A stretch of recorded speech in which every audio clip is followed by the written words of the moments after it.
De juin 2021. Ah là là, il faisait beau, il faisait chaud. Trop chaud même. Jusqu'à 38 degrés en France. Et il faisait pas si beau. Il y a eu des records d'orage, et même de la grêle à Lyon. Mais bref, c'était la belle époque, juin. L'équinoxe d'été, la nuit qui tombe à 22h. À l'époque, le variant à la mode, c'était le Delta. Ah, ça fait vieux tout ça. Fin juin, nous n'avions toujours pas atteint notre jour de dépassement. Vous savez, cette date qui nous explique que l'on consomme trop, qu'à partir de ce jour-là, on vit à crédit des ressources de la Terre. Eh bien, en 2021, cette date, c'était le 29 juillet. Bref, qu'est-ce que vous faisiez, vous, en juin 2021 ? Nous, on s'est invités au festival Planet Needs You de l'asso lyonnaise Conscience et Impact Écologique. Venez faire un tour avec nous.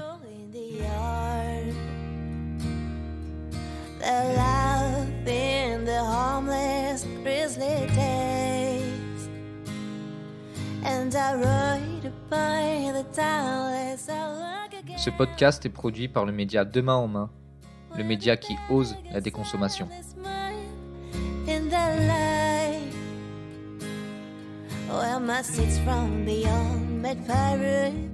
L'histoire de Conscience et Impact Écologique, c'est l'histoire d'un lycéen lyonnais qui décide d'animer un atelier écologique avec ses camarades de classe. Une réussite. Tellement une réussite qu'elle lui ouvre les portes d'autres établissements scolaires et plus tard celles d'entreprises. Aujourd'hui, Conscience et Impact Écologique, ou CIE, est une association constituée de dizaines de bénévoles. Leur but ? Parler écologie à ceux qui y sont le moins sensibles. Car finalement, l'écologie, ça touche tout le monde. Alors autant qu'on soit prévenu.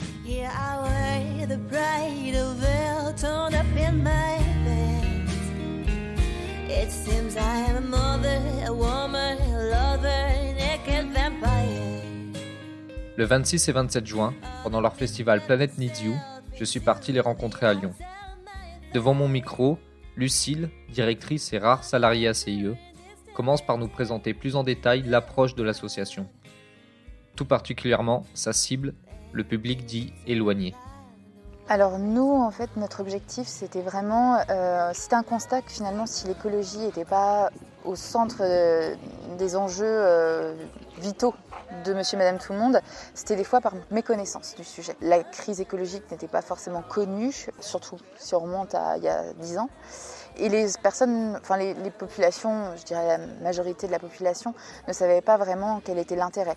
L'écologie était vue comme du militantisme un peu hippie et pas forcément très sérieux. Donc on s'est rendu compte que finalement, si les gens ne se mobilisaient pas, c'était simplement parce qu'ils n'étaient pas au courant de l'urgence climatique. Donc il y avait vraiment cette volonté d'aller rencontrer ces gens qui ne s'y intéressaient pas, qui ne se sentaient pas concernés, qui ne voyaient pas d'intérêt, et d'aller leur dire: dis donc, il se passe quelque chose dans ce monde, ça nous concerne tous. Et voilà, c'était susciter cette prise de conscience, c'était créer ce déclic. Le déclic qui va donner envie d'agir. Planet Needs You, c'est un festival fait de débats, d'ateliers et de discussions. C'est le seul événement de l'année organisé par CIE qui ne cible pas le fameux public éloigné. On y trouve plutôt des écolos donc, mais pas que. Une centaine de curieux prêts à déambuler dans les différentes salles offertes par le site. En l'occurrence, l'espace l'Ouest lyonnais, en périphérie du 5e arrondissement. Emma, service civique à CIE, nous y accueille. Bonjour Emma. Bonjour Emma. Bonjour. Bonjour Émile. Bon, Emma, son point fort, c'est pas les prénoms. Mais elle va nous faire une super présentation des lieux. Voilà, là on se trouve devant l'espace de l'Ouest lyonnais pour notre événement Planet Needs You. Là tu peux voir sur la gauche qu'il y a l'atelier construction d'abris à chauves-souris. C'est vraiment le temps parfait pour faire un atelier en extérieur là. Voilà, donc un atelier qui est organisé par l'association Horizon d'Elle. Juste à côté, il y a un atelier peinture qu'on a créé qui est en libre venue, on va dire, libre service. Les gens peuvent venir en fait créer leur vision de l'utopie. La peindre, du coup plus précisément. Voilà, sur la droite, il y a une petite terrasse sur laquelle on va pouvoir manger ce midi. Essentiel aussi. Essentiel aussi, ouais, tout à fait. La fabrication des abris à chauves-souris, les peintures en libre service et une alimentation écolo, 3 activités fondamentales réalisées en extérieur. Ce ne sont même pas les seules. À l'intérieur du hall, occupant une grande salle où pourraient se retrouver des entrepreneurs New Age, il y a des stands d'associations amies, une expo faite de palettes récupérées, puis des tables disposées pour prendre un café. L'ensemble de ce hall s'ouvre ensuite sur 2 grandes salles.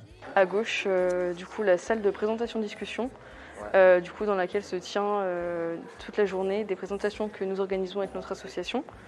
Donc là, en ce moment même, se tient la présentation-discussion sur les enjeux du numérique. Il y a une autre salle plus grande, c'est un amphithéâtre. L'amphithéâtre, en fait, dans lequel se passent les tables rondes.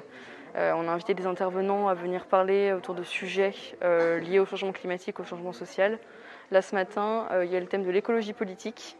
Et donc, il y a des intervenants qui font partie de mouvements, de partis politiques et qui, en fait, du coup, vont parler autour de ça. 2 médiatrices à CIE encadrent cette table ronde. Parmi elles, il y avait Lilou. Lilou est alternante à CIE. Elle s'est occupée des invitations pour la table ronde. C'est la seule fois de l'année où on parle vraiment au mouvement écologiste. D'habitude, on va plutôt vers des publics éloignés des enjeux qui ne sont pas encore sensibilisés. Et du coup, là, c'est vraiment l'événement où on essaye de parler, d'aller sur des sujets un peu plus en détail, comme la collapsologie, comme le changement social, et du coup, aujourd'hui, comme l'écologie politique. Du coup, voilà, moi, le but, c'était vraiment que les gens repartent avec plus de bagages qui soient pour être politisés face au monde dans lequel on vit.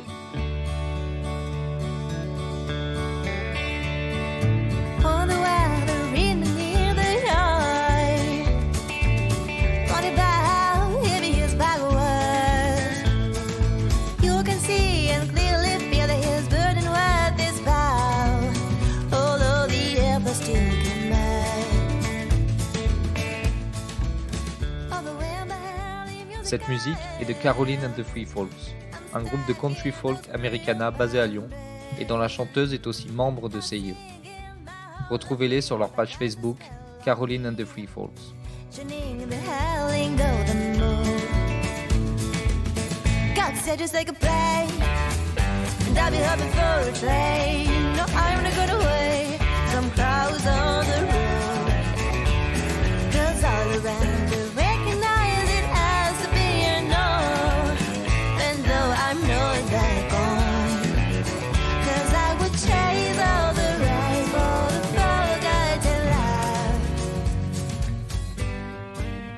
Mais alors, qu'en est-il des personnes qui ont participé à ces événements ? Des écolos engagés ou des gens simplement ouverts, curieux ? Quand je suis passé les voir et leur demander ce qu'ils ont pensé du festival, ils et elles m'ont répondu. Aurélie, par exemple, est en pleine reconversion professionnelle. Comment a-t-elle entendu parler de CIE ? Alors le CIE, en fait, je l'ai découvert par hasard sur Internet. Justement, dans cette transition, j'avais le sentiment que je voulais faire de la sensibilisation à l'écologie. Sans faire de naturalisme. Et du coup, voilà, je recherchais dans ma région, donc moi j'habite dans la Drôme, dans le département, je cherchais des associations qui faisaient ça pour m'impliquer dans un réseau parce que je ne me sentais pas de le faire toute seule et j'ai pas trouvé. Du coup, j'ai ouvert un petit peu mon champ de recherche, j'ai cherché sur Internet tout simplement des associations qui faisaient de la sensibilisation à l'écologie, au développement durable, sur des domaines assez vastes et pas juste des petites sorties naturalistes pour aller découvrir les animaux. Et je suis tombée sur CIE par hasard, que je ne connaissais mais vraiment absolument pas en fait. Vincent, 25 ans, fait des études dans le domaine de la résilience et des enjeux climatiques. Il voulait en savoir plus sur la question de la migration environnementale. Malheureusement, c'est un sujet d'avenir. Je trouvais l'intervenant très intéressant, qui connaissait bien son sujet, sans notes et tout, avec des notes mais sans lire ou quoi. Non, c'était hyper intéressant et puis c'est des formats qui sont... là c'était 1h15 et donc ça permet de rester bien attentif. Parfois quand c'est 2-3 heures ça peut être un peu long quand c'est des formats descendants où on est un peu passif et tout. Mais là non, j'ai trouvé ça intéressant. Voilà. Puis dans l'esprit de l'éducation, on dit éducation populaire. Eric, quant à lui, a été kidnappé par sa copine. Elle a emmené de force un atelier sur la charge mentale écologique. Moi, pour tout ce qui est écologie, c'est pas en fait à la base quelque chose qui me donne, comment dire ça, qui me touche particulièrement, j'ai l'impression. On va dire que je savais que j'avais quand même une empreinte sur l'écologie, mais que à mon niveau personnel, c'était pas grand-chose. Et en vrai, surtout grâce à ma copine, c'est elle qui a commencé à faire changer un peu mon état d'esprit. Léna, 18 ans, est venue avec sa maman, Christine. Réunion de famille, première partie.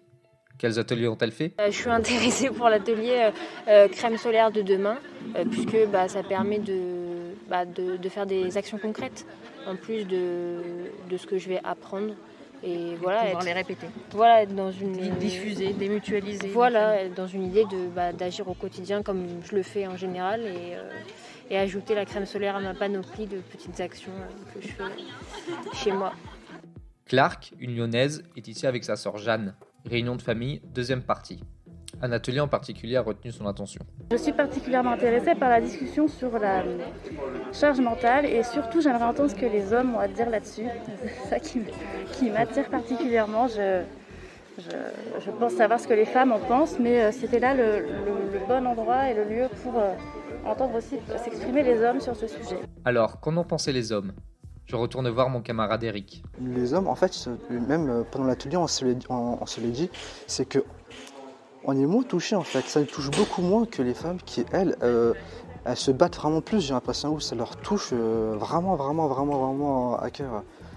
Et ça, ça me paraissait tellement plus logique quand on nous avait expliqué. Mais parce que la charge mentale, il y a une charge mentale pour les femmes quand elles rentrent à la maison, et la charge mentale pour l'environnement, c'est pareil pour ça aussi.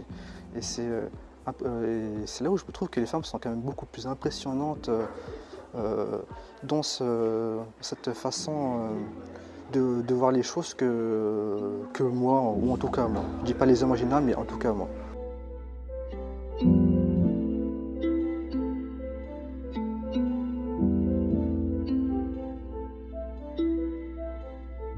À CIE, c'est l'engagement des femmes et des hommes qui est impressionnant. Ils étaient des dizaines à animer les formations, tenir les stands, orienter le public. Face à la crise environnementale qui vient, produit de notre consumérisme irresponsable, la sensibilisation du grand public est un acte de résistance. Le travail de CIE est exemplaire, mais il n'est pas suffisant. Il a besoin d'être massif. Si vous voulez ajouter votre pierre à l'édifice, n'hésitez pas à contacter CIE sur leur site association-cie.fr. Ils pourront tout à la fois vous accueillir au sein de leurs équipes ou vous accompagner pour que vous puissiez démarrer votre propre aventure où que vous soyez en France. Vous pouvez aussi retrouver CIE sur Instagram, sur leur page asso-CIE ou sur Facebook à Association Conscience et Impact Écologique. La parole à Lucille, directrice de CIE. On parle beaucoup d'éducation, il y a beaucoup d'associations qui nous disent que l'éducation c'est pas suffisant, l'urgence climatique elle est arrivée à tel point qu'on ne peut plus être dans l'éducation, il faut déjà agir. Moi je suis moyennement d'accord avec ça parce qu'une population à qui on impose des lois, à qui on impose des choses, des modes de vie, elles ne vont pas forcément le faire avec facilité si elles ne comprennent pas pourquoi. Et c'est très important l'éducation parce que pour qu'une population puisse changer son mode de vie et ses pratiques, puisse changer son comportement, il faut qu'elle comprenne pourquoi. Et c'est là tout l'enjeu de l'éducation.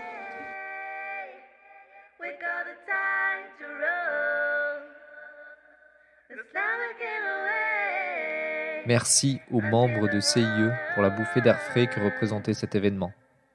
Un air décarboné qui sent bon la vie et la justice.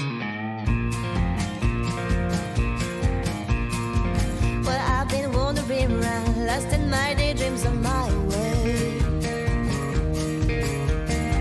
This time I gotta set it down, and from your break I see you say.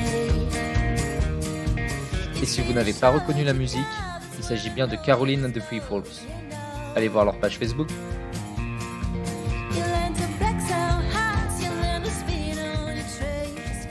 Podcast de Demain en main, le média qui ose la déconsommation.